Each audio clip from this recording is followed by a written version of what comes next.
बेहद स्वागत आप सभी का। मैं आपके साथ अब्दुल नबी हसन। खबर दिन भर देखना शुरू कर चुके हैं आप। शुरुआत अहम खबर से करेंगे। म्यांमार और थाईलैंड में जोरदार भूकंप आया। शक्तिशाली भूकंप से भारत से लेकर म्यांमार और थाईलैंड की धरती कांप उठी। थाईलैंड की राजधानी बैंकॉक में तो तबाही मच गई। बैंकॉक से लेकर म्यांमार में भूकंप की वजह से कई इमारत ताश के पत्तों की तरह ढह गई। थाईलैंड और म्यांमार से मिलाकर भूकंप से कम 100 लोगों के मारे जाने की खबर है। भूकंप का केंद्र म्यांमार ही था। म्यांमार में 2 बार धरती कांपी, इसके बाद तबाही मच गई। म्यांमार से लेकर बैंकॉक तक बचाओ बचाओ की चीख पुकार सुनाई देने लगी। जहां नजर जा रही थी खौफनाक मंजर दिख रहा था। इस खौफनाक मंजर की कुछ तस्वीरें हम आपको भी दिखाते हैं। दरअसल तस्वीरें जो हम आपको दिखाते हैं वो देखिए, ज़रा समझिए कि किस तरह से खौफनाक मंजर देखने को मिला है। दरअसल म्यांमार में शुक्रवार को आए भूकंप की तीव्रता रिक्टर स्केल पर 7.7 मापी गई। पहली तस्वीर आप देखिए कैसे देखते ही देखते बिल्डिंग ढह गई। पूरी इमारत ताश के पत्तों की तरह ढह गई और लोग बाग आसपास मौजूद रहे और चीख पुकार मची हुई थी।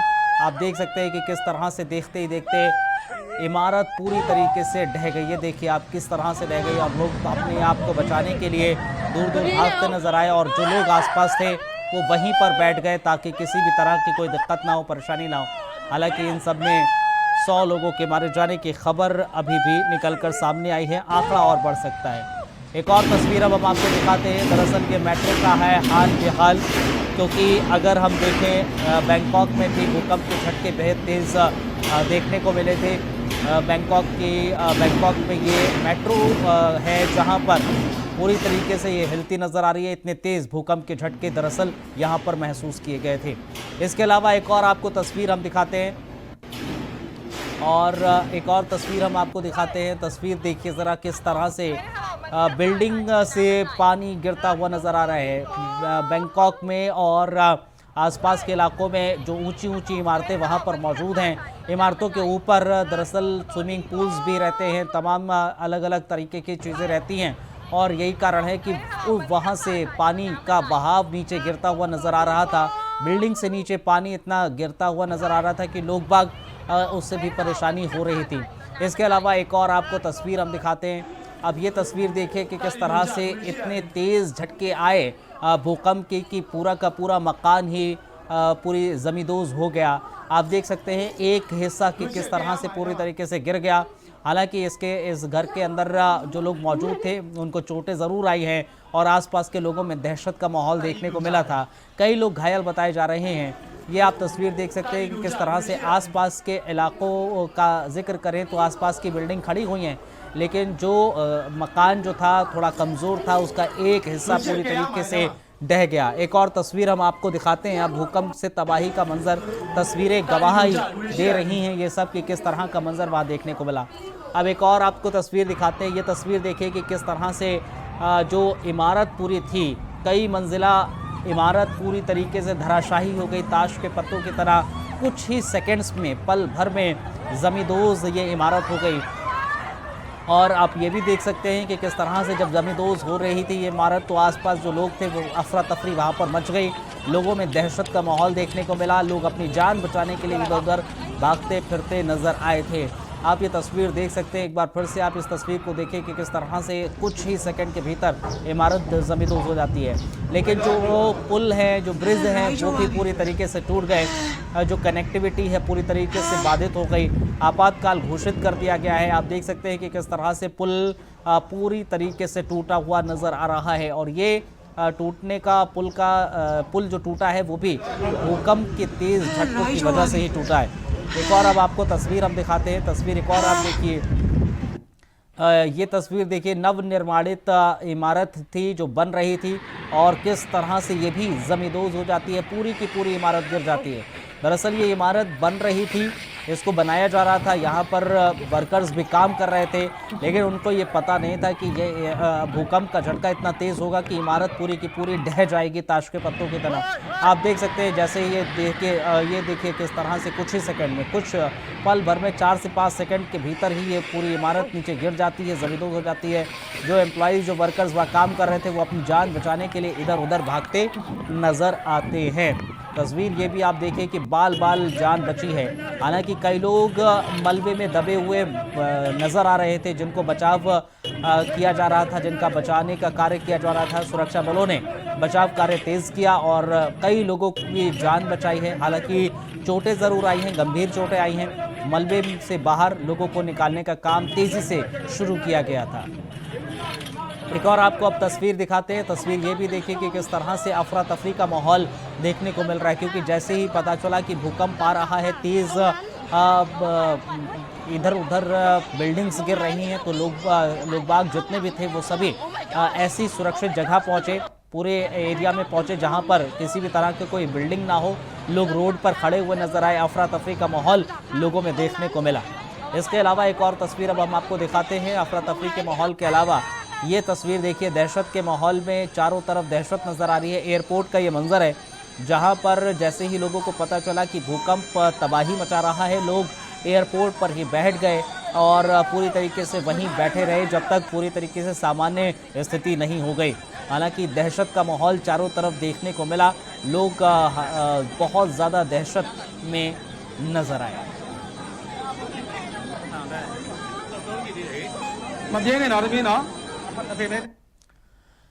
अब बढ़ते हैं आगे। उत्तर प्रदेश विधानसभा में राज्य स्तरीय विकसित भारत युवा संसद का आयोजन हुआ है। युवा संसद में सीएम योगी आदित्यनाथ ने शिरकत की। इस दौरान विधानसभा अध्यक्ष सतीश महाना सहित लगभग सभी विधायक मौजूद रहे। विकसित भारत युवा संसद महोत्सव में विधानसभा अध्यक्ष सतीश महाना ने कहा है कि आज लोग कहते हैं कि विधानसभा में बैठे लोग पढ़े लिखे हैं। पहले मजाक में घरों में कहा जाता था कि जैसे कुछ नहीं आता वो नेता बनेगा। आज ऐसा नहीं है, आज जिसे सब कुछ आता है वही नेता बनेगा।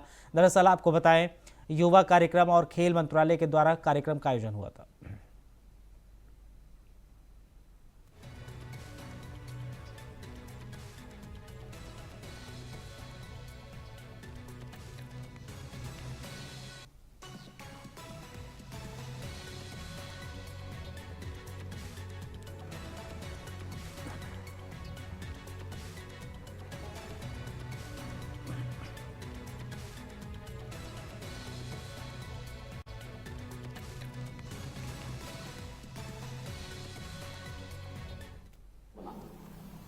हमें इसको जानने का प्रयास करना चाहिए और इसलिए महत्वपूर्ण है। आप देखते होंगे हमारे यहां रिश्तों की एक अनुपम श्रृंखला। भारत को बदनाम तो भारत के उन कुछ लोगों ने किया जिनके स्वयं भी भारत के मूल्यों, भारत के आदर्शों और भारत के महापुरुषों पर जिनके मन में कोई श्रद्धा का भाव नहीं, उन्हीं लोगों ने भारत को बदनाम किया। अन्यथा भारत से अच्छा रिश्तों को सजोने वाला देश दुनिया के अंदर कोई नहीं होगा। आप देखिए ना,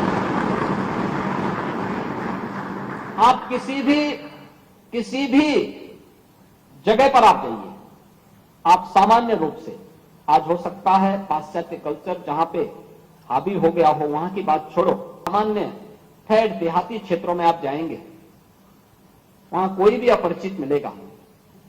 अगर आप छोटे हैं तो लोग आपसे भैया बोलेंगे, आप उनसे बड़े हैं तो भाई साहब बोलेंगे, आप थोड़ा प्रौढ़ हैं और उनके पिता से छोटे हैं तो चाचा बोलेंगे। अगर आप पिता की उम्र से बड़े दिखाई दे रहे हैं तो आपको ताऊ बोल देंगे। आप और बुजुर्ग लग रहे हैं तो लोग दादा भी बोल लेंगे, काका बोल लेंगे। लेकिन बड़ी शालीनता के साथ लोग बात करेंगे, अपनी बात को कहते हैं। ऐसे ही महिलाओं के साथ भी, छोटी है तो बेटी लोग बोल लेंगे, बड़ी है तो बहन बोल लेंगे। ये संबोधन कल भारत के अंदर ही हो सकता है। अपरिचित को भी यह संबोधन, हाय हेलो नहीं, हम रिश्तों के संबोधन से समाज को जानते हैं। गांवों में भी यह संबोधन उस रूप में है। आप भारत के प्राचीन गांवों को देखेंगे, भले ही जातियां अलग अलग रही हों, लेकिन गांव या अगल बगल के क्षेत्र में यही संबोधन होते थे। कोई भी एक दूसरे का, यानी उम्र से बड़े किसी भी व्यक्ति का, वो किसी भी जाति का हो, कोई नाम नहीं लेता था। ये संबोधन, ये भारत की पहचान। यही शिष्टाचार है और यही शिष्टाचार भारत को दुनिया के अंदर विशिष्ट बनाता है। यह हमारे संस्कार को भी प्रदर्शित करता है और यही चीज हमें अपने दैनिक जीवन में भी तय करना होगा। जिस भी क्षेत्र में कोई व्यक्ति जाता है, मैंने कहा ना, नेतृत्व का गुण विकसित हो युवा ताकत, युवा शक्ति के मन में, हर एक क्षेत्र में, वो जीवन के किसी भी क्षेत्र में जाना चाहता है। युवा संसद का उद्देश्य ही यही है, नेतृत्व की क्षमता, वह गुण हम विकसित करें और वह विकसित करने की एक नई प्रणाली को प्रधानमंत्री मोदी जी ने युवा संसद के माध्यम से आपके सामने प्रस्तुत किया है कि हम भी अपने अपने क्षेत्र में उन गुणों से उत्प्रोत होकर के आगे बढ़ सके जो किसी भी नेतृत्व के मन में होना चाहिए। आप धार्मिक क्षेत्र में बन सकते हैं, सामाजिक क्षेत्र में नेतृत्व दे सकते हैं। आप हर एक व्यक्ति को किसी न किसी क्षेत्र में नेतृत्व देने के लिए अपने आप को तैयार तो करना पड़ेगा। नेतृत्व का मतलब, युवा संसद का मतलब केवल नेताओं की फौज खड़ा करना नहीं। और जो यहां पे अभी हमारे दोनों पीठासीन अधिकारी, विधानसभा के माननीय अध्यक्ष जी ने, विधान परिषद के माननीय सभापति जी ने जो बातें कही, उन्हीं बातों को दिखाते हुए कि कैसे हम नेतृत्व की इस क्षमता को विकसित करते हुए अपनी बातों को प्रभावी ढंग से किसी एक मंच पर रख सकते हैं। अपनी बात को, संवाद एक मायने रखता है, लोकतंत्र की सबसे बड़ी ताकत है संवाद।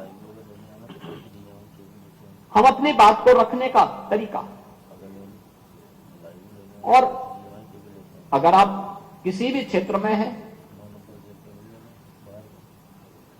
कम बातों में, कम शब्दों में अपनी बात को रखते हैं, वो प्रभावी होगा। बहुत लंबा चौड़ा बोलेंगे तो आप स्वयं ही उसमें उलझ जाएंगे। अपनी बातों में उलझना नहीं है, अपने मुद्दों में स्वयं उलझना नहीं है। अगर आप एक प्रश्न करता है, प्रश्न आपका जितना छोटा होगा उतना ही प्रभावी होगा। जितना आप उसको विस्तार देंगे, आप स्वयं उसके व्यूह रचना में फंस जाएंगे और फिर आप प्रश्न किए बगैर ही आपको बैठना पड़ेगा। आप विधानसभा में आते हैं, हम लोग देखते हैं जो सदस्य छोटा प्रश्न करता है वो मंत्री को उलझाने में सफल हो जाता है, लेकिन जो बड़ा प्रश्न करता है और प्रश्न पर प्रश्न, प्रश्न पर प्रश्न करता है, अंत में यहां से चेयर से, अध्यक्ष के द्वारा कहा जाए पूछो तो प्रश्न क्या है तेरा, लेकिन वो प्रश्न पूछ ही नहीं पाता और अंततः बैठ जाता है कि साहब यहां से पूछा जाए बोलो क्या तुम पूछना चाहते हो, उसको पता ही नहीं होता मुझे क्या पूछना है। ऐसा जीवन में भी होता है। मनुष्य होने के नाते थोड़ी प्रतिस्पर्धा का भाव होगा। उस समय अगर किसी को कटघरे में खड़ा करना, छोटा प्रश्न दागो, बड़ा नहीं, बड़ा दागेंगे और बहुत लंबा चौड़ा बोलेंगे तो लोग फिर उससे प्रश्न पर प्रश्न निकालने शुरू कर देंगे। केंद्रीय मंत्री शिवराज सिंह चौहान ने कहा है कि मैं पीएम मोदी को धन्यवाद करता हूं। मोदी सरकार निरंतर किसानों की आय बढ़ाने में लगी हुई है। किसानों पर बढ़ी हुई लागत का बोझ न आए तब ये सरकार उन्हें विशेष पैकेज देती है ताकि बढ़ी हुई कीमतों का बोझ सरकार उठा ले। मोदी सरकार किसान हितैषी सरकार है, लेकिन आप यूपीए की सरकार को देखें तो 2010-11 में डीपीए की एक बोरी 50 किलो की 507 रुपए में मिलती थी। 2011-12 में इसकी कीमत 800 रुपए से ज्यादा हो गई। 12 और 13 में इसकी कीमत 1315 रुपए हो गई। ये पाप यूपीए की सरकार में हुआ। दूसरी तरफ मोदी सरकार ने तय किया कि 1350 रुपए प्रति बोरी, इससे ज्यादा किसानों को नहीं देने दिया जाएगा। श्रीमान नरेंद्र मोदी जी को हृदय से धन्यवाद देता हूं। मोदी सरकार निरंतर किसानों की आय बढ़ाने के प्रयत्न में लगी है। आय बढ़ाने के लिए उत्पादन बढ़ाना भी जरूरी है और उत्पादन बढ़ाने के लिए फर्टिलाइजर की आवश्यकता होती है। तो उत्पादन तो बढ़ जाए मतलब फर्टिलाइजर उपलब्ध हो जाए, लेकिन उत्पादन की लागत घटे मतलब फर्टिलाइजर की कीमत भी किसान को ज्यादा ना देना पड़े, ये मोदी सरकार की प्राथमिकता रही है और इसलिए जब भी फर्टिलाइजर की कीमत बढ़ती है, विशेषकर मैं डीएपी के संदर्भ में कह रहा हूं, तब किसानों पर उस बढ़ी हुई लागत का बोझ ना आए और इसलिए सरकार विशेष पैकेज देती है ताकि बढ़ी हुई कीमतों का भार सरकार उठा ले।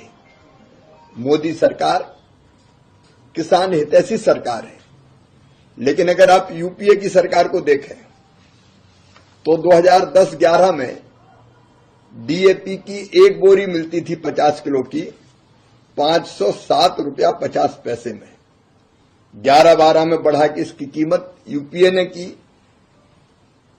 मुख्य रूप से जिस सरकार को कांग्रेस चला रही थी, बढ़ा के उसके रेट कर दिए 887 रुपये 46 पैसे 11-12 में किए और 12-13 में इसकी कीमत बढ़ा के इसी यूपीए की सरकार ने, मैं तो कांग्रेस के लोगों से जवाब भी चाहता हूं, किसान हित की बात करते हो और किसानों का शोषण करते हो।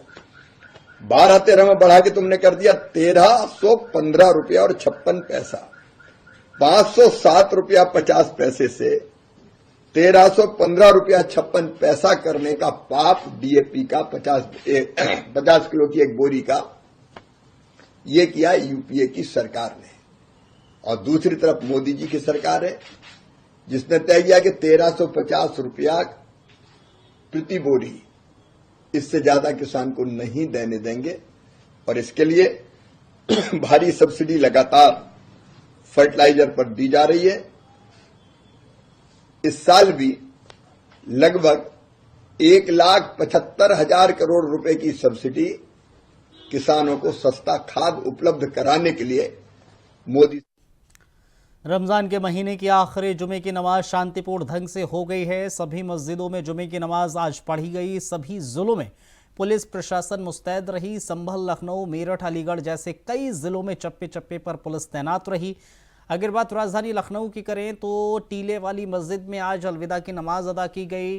JCB law and order Bablu Kumar ने बताया कि पुराने लखनऊ को 5 जोन और 8 सेक्टर्स में बांटा गया। वक्फ संशोधन बिल को लेकर नमाज पढ़ने आए कई नमाजियों के हाथ में काली पट्टी देखने को मिली।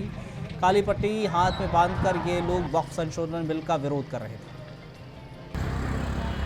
देखिए, आज अलविदा की जो नमाज है उसमें हमें सभी का सहयोग, क्षेत्र के सभी संभ्रांत लोगों का सहयोग, सभी तबके, सभी मजहब के लोगों का सहयोग मिला, जिस वजह से हम आज की नमाज जो है सकुशल और बिना किसी विघ्न के संपन्न करा पाए। इसके लिए मैं समस्त अलीगढ़ के जितने भी हमारे रहने वाले हैं उनका बहुत बहुत आभार व्यक्त करता हूं कि जो उन्होंने सपोर्ट हमें होली में दिखाया या पिछले जितने भी जुमे की नमाज में दिखाया और आगे आने वाले समय भी हम और काफी संख्या जुम्मे की जो नमाज अदा की गई है ये माह रमजान है और इसमें 4 जुम्मे पढ़ते हैं।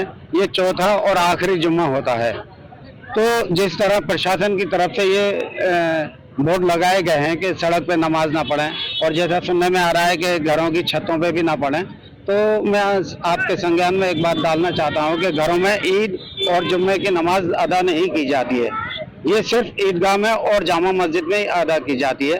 आपने अभी देखा होगा कि यहाँ पर मुसलमानों ने नमाज अदा की है जुम्मे की और पुरसुकून नमाज। और अल्हम्दुलिल्लाह जामा मस्जिद में, शाहजमाल में और जितनी बड़ी बड़ी मसाजिदें हैं और जो हमारे अतराफ़ हैं जैसे तहसील है, तमाम जगहों से ख़बरों को मौसूल करने के बाद हम इस नतीजे पर पहुँचे हैं कि अल्हम्दुलिल्लाह हर जगह सुकून और इत्मीनान के साथ जुमातुल विदा अदा की गई और ख़ास तौर से हर नमाज में और हर इमाम ने अपने मुल्क में अमन और शांति की दुआ की। और यही नहीं बल्कि पूरे मुल्क में और उन लोगों के लिए भी कि जो लोग इस मुल्क में अमन और फ़िज़ा को ख़राब करना चाहते हैं उनके लिए भी दुआ की कि अल्लाह ताला ऐसे लोगों से हमारी हिफाजत फरमाए। दूसरी बात, इस बार कुछ नया देखने को ये मिला है कि कल से और अर्ली मॉर्निंग सुबह से जब मैं कभी भी 10 या 5 बार मोबाइल को खोला तो हर जगह शुरू में यही आ रहा है कि भाई सड़कों पे नमाज पढ़ने पर ज़बरदस्त तरीके से पाबंदी, छतों पे नमाज ना पढ़ी जाए। तो जब शासन का आदेश हो चुका है और हम लोग भी इस आदेश को पालन करते हैं और करते हुए आ रहे हैं, ये रिकॉर्ड है और कि जब भी कोई शासन का आदेश आया है तो हमेशा मुसलमानों ने उसकी पहल की है और हमेशा उसको बरोएकार लाया और उनको जिंदगी में दाखिल किया और अपने अमल में लाया है। लेकिन ऐसा कुछ देखने को मिला कि प्रशासन की तरफ से माशाल्लाह एक अच्छा इंतजाम था ताकि कोई बदनज़ीमी न हो जाए, जो शासन का आदेश है उसके मुताबिक नमाज हो। लेकिन एक ऐसा लग रहा था कि पता नहीं क्या होने वाला है। एम्बुलेंस भी खड़ी थी और फायर ब्रिगेड गाड़ी भी खड़ी थी, चारों तरफ पुलिस गाड़ियां खड़ी थी। भाई जब हमें आदेश दिया जा चुका है कि भाई सड़कों पे नमाज ना पढ़े तो लोग नमाज नहीं पढ़ेंगे। हमारे शहर के मुफ्ती साहब ने लेटर पेड पे जारी कर दिया कि प्रशासन का आदेश और शासन का आदेश है कि लोग सड़कों पे नमाज ना पढ़े, तो सब लोगों ने उसको फॉलो किया। लेकिन क्या मतलब ये जरूरी था कि इस तरह से पूरे इंतजाम करना? एक तरह से मैं समझता हूं कि भाई हम सब लोग पालन कर ही रहे थे और करते ही रहते हैं और कर ही रहे हैं, तो क्या जरूरी इतने इंतजाम करना? बहरकैफ प्रशासन का अपना एक रोल होता है, वो चाहते हैं। लाखों मुसलमानों ने जामा मस्जिद पर नमाज पढ़ी, अल्लाह रब्बुल इज़्ज़त के बारगाह इलाही में दुआ की कि हमारे मुल्क हिंदुस्तान के अंदर अमन व अमान कायम रहे, शांति कायम रहे और हमारा प्यारा मुल्क हिंदुस्तान तरक्की मुल्क याफ्ता कायम होना चाहिए, कायम हो। और दुआ की कि हमारे यहाँ जो मुल्क के अंदर जो गंगा जमुना तहजीब है वो कायम रहनी चाहिए, यही दुआ की। और आपके माध्यम से कहना चाहता हूँ कि अलीगढ़ में पहली बार के पहले जामा मस्जिद के अंदर पौने 7 बजे 6:45 पर नमाज होगी और दूसरी नमाज ईदगाह पर 7 बजे होगी, पुरानी ईदगाह में 7:15 बजे होगी। तो मैं अलीगढ़ की आवाम से गुजारिश करता हूँ कि समय पर आकर नमाज पढ़ें। और आपके माध्यम से कहना चाहता हूँ कि नगर आयुक्त साहब से गुजारिश करता हूँ कि जहाँ पानी की व्यवस्था और साफ सफाई की व्यवस्था, गड्ढे मुक्त की व्यवस्था मुकम्मल तरीके से करनी चाहिए। और शुक्रिया अदा करना चाहते हैं आला अधिकारियों का, बड़ी मुस्तैदी से सुकून से जुमे की। खबर मुरादाबाद से है, जहां पर मुगलपुरा इलाके के जामा मस्जिद में भारी संख्या में मुस्लिम समुदाय के लोगों के जरिए all India Muslim personal law board के आह्वान पर लोगों के जरिए विरोध प्रदर्शन किया गया। वक्फ संशोधन के खिलाफ मुसलमानों के जरिए नाराजगी जाहिर करते हुए जुमा अलविदा की नमाज में हाथ में काली पट्टी बांधकर विरोध प्रदर्शन किया गया। मुसलमानों के जरिए किए जा रहे प्रदर्शन पर भारतीय सूफी फाउंडेशन के अध्यक्ष के द्वारा आपत्ति जाहिर की गई। भारतीय सूफी फाउंडेशन के अध्यक्ष ने all India Muslim personal law board के द्वारा किए गए आह्वान पर आपत्ति दर्ज की। मुस्लिम पर्सनल लॉ बोर्ड अपना वकार बचाने में लगा हुआ है। दरअसल सच्चाई ये है कि जिन मोटे लोगों ने, जिन माफियाओं ने, वक्फ माफियाओं ने, मैं तो ये कहूंगा वक्फ माफियाओं ने करोड़ों रुपए की, लाखों रुपए की वक्फ की जमीनों को बेच दिया है, मकानों को बेच दिया है। अब वक्त आ गया है कि वो लोग जेल जाने वाले हैं। जब इन घोटालों का खुलासा होगा और सरकार इसके ऊपर जांच करके ये वो मकानों से कब्जे छुड़ाएगी और गरीबों के हैंडओवर मकान करेगी, गरीब वहां पर स्कूल बनेंगे, वहां पर कॉलेज बनेंगे, वहां पर मेडिकल कॉलेज बनेंगे, वहां पर गरीबों के रहने के मकान बनाएंगे, तो उससे मुसलमान गरीबों का फायदा। All India Muslim personal law board ने जो गवर्नमेंट ने जो मुसलमानों के खिलाफ वक्फ संशोधन बिल लेके आ रही है 2024, उसके खिलाफ अपील की है ऑल इंडिया मुस्लिम, उसी सिलसिले में जो है ये काली पट्टी बांधने की अपील की गई है। जो है वो जो वक्फ संशोधन बिल है उसे वापस करें। मुसलमानों को इससे बहुत बड़ा नुकसान है। क्या नुकसान? मुसलमानों की प्रॉपर्टी जो है वो दान दी गई होती है, प्रॉपर्टी इसमें गवर्नमेंट का किसी तरह कोई हस्तक्षेप नहीं होता। कितने लोग है जो जिन लोगों ने उसको फॉलो किया है वो बांध के आ रहे हैं। यहाँ पर ज्यादा लोगों को अभी इस सिलसिले में ज्यादा मालूमात नहीं है, इसलिए थोड़ा लोग कम आए हैं। तो क्या रहे हैं कि गवर्नमेंट जो वक्त संशोधन बिल है उसे वापस करे और मुसलमानों का जो ये मजहबी मामला है इसमें हस्तक्षेप न करे। वक्त बिल जो है वक्त प्रॉपर्टी वो मुसलमानों की जाती प्रॉपर्टीज है, गवर्नमेंट का उससे किसी तरह का कोई ताल्लुक नहीं है। अगर ऐसा नहीं होता तो फिर चलिए इस बुलेटिन में फिलहाल इतना ही, इजाजत दीजिए, नमस्कार।